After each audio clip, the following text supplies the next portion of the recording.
Bismillahirrahmanirrahim. Dengan mengucap syukur alhamdulillah karena kita telah melaksanakan puasa di bulan Ramadan selama sebulan penuh. Dan saat ini bertepatan dari hari kemenangan kita sebagai umat Islam. Sudah saatnya untuk mempersiapkan diri untuk tetap sehat di hari raya dan seterusnya. Karena pada saat puasa sistem pencernaan kita juga ikut berpuasa sebulan penuh. Ada dua persiapan atau tips untuk tetap sehat di hari raya.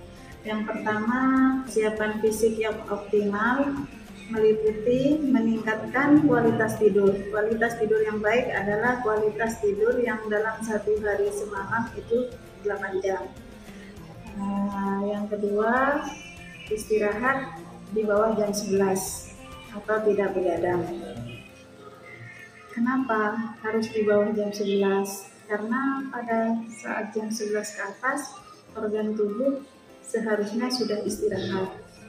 Dengan istirahat ini, kalau kita tetap begadang, organ tetap bekerja. Jadi, organ tubuh kita tidak dapat melakukan regenerasi. Kalau misalnya ada kerusakan sedikit, dengan regenerasi ini akan tertutupi. Tapi kalau misalnya kita begadang, itu kerusakan organ tubuh kita akan tetap berjalan, jadi semakin luas apabila kita tidurnya tetap di atas jam 11 malam. Organ-organ yang istirahat yang terutama itu liver, jantung, ginjal, dan pembuluh darah. Yang kedua, menjaga pola makan. Yang harus menjaga pola makan tidak hanya orang yang menderita penyakit, tapi semua orang. Terutama yang saya bahas di sini yaitu orang yang menderita penyakit. Yang pertama misalnya GERD, gastroesophageal reflux disease, yaitu asam lambung yang banyak produksinya sehingga menyemprot sampai ke saluran pencernaan bagian atas, yaitu esofagus.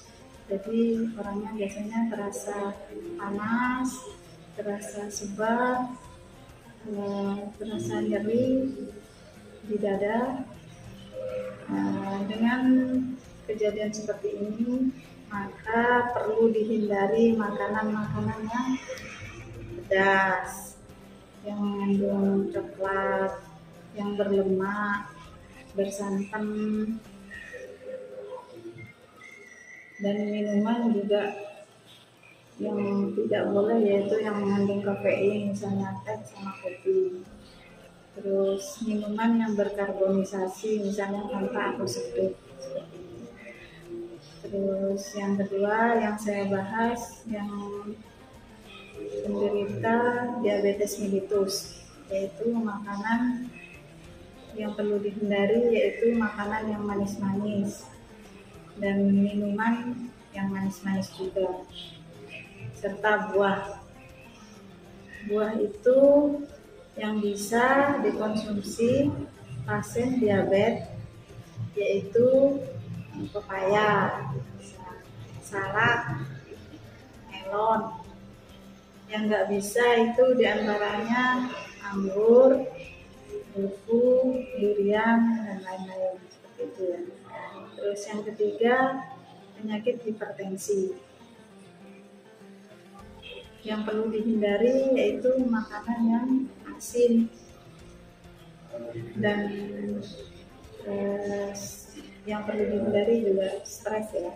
Nanti masuk di bagian kedua yaitu persiapan mental. Yang ketiga, olahraga yang teratur. Untuk yang berumur di atas 40 tahun itu olahraganya yang ringan saja, jalan kaki pagi hari dan bersepeda. Yang perlu saya jelaskan di sini, olahraga ini ada yang salah kaprah ya. Biasanya olahraga di sini ada yang melaksanakan pada malam hari. Sebenarnya itu tidak bagus ya bagi tubuh, karena pada saat malam hari ini tubuh sudah capek sehingga seharusnya istirahat. Seperti itu. Yang kedua, persiapan mental, istirahat dari stres. Pada akhir-akhir puasa kita akan berpikir untuk misalnya beli baju baru untuk hari raya atau persiapan makanan yang akan dikonsumsi pada hari raya.